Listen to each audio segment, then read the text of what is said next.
Lunghi, a gynecologist, whose wife had left him for a much younger man, and who had had to be encouraged through the dinner by his friends. The remaining 6 were successful, or content, to varying degrees, or at least behaved that way when in the company of people who had known them most of their lives. Much of that ease of communication, Brunetti believed, came of their having a common store of cultural and historical references, as well as their generation's unspoken and unconsidered ethical standards. Before allowing himself to consider what those might be, Brunetti pushed aside the covers and went down to the bathroom to have a shower. The hot water restored his spirits, as did the length of time. His children not there to protest about the waste of water, he spent under it. He went back to the bedroom, draped the towel over the back of a chair, and started to get dressed.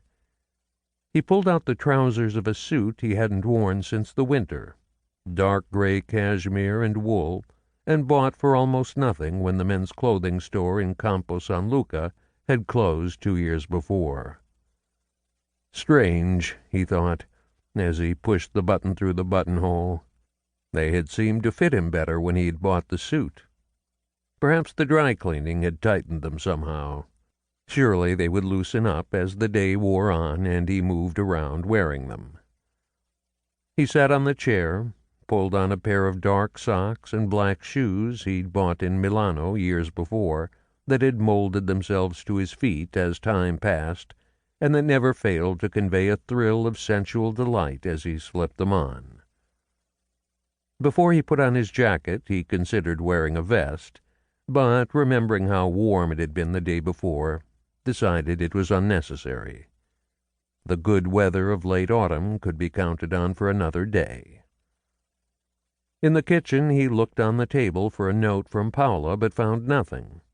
It was Monday, so she would not be home before late afternoon, spending the time in her office at the university, ostensibly to speak to the doctoral candidates whose dissertations she was overseeing. She delighted in the fact that they seldom came to speak to her, leaving her quite happy to sit undisturbed in her office, preparing classes or reading. Thus the life of the scholar, Brunetti reflected.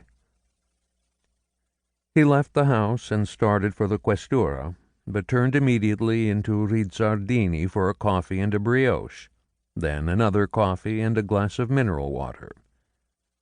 Braced by caffeine and sugar, Brunetti turned towards Rialto and the business of passing through the center of the city at 10:30 in the morning, just as the people who had done their grocery shopping at the market were beginning to be replaced by the tourists in search of their first ombra or prosecco, all bent on having what they had been told was a real Venetian experience.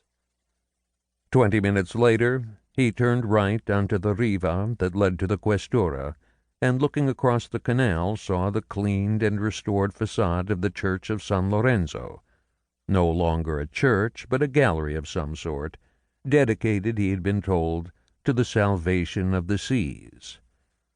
The decades-old billboard giving the year of the beginning of the ever-unconcluded restoration had been removed, as had the wooden condominium built by local residents for stray cats that had stood there for as long as Brunetti could remember.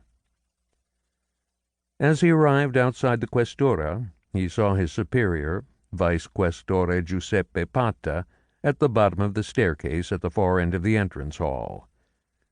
Instinctively, Brunetti pulled his telefonino from the pocket of his jacket and bent his head over it, nodding to the officer who opened the glass door for him, but not moving into the building. He stopped and poked angrily at the front of his phone, then turned to the officer and said, making no attempt to disguise his irritation, "Do you have any connection down here, Graziano?"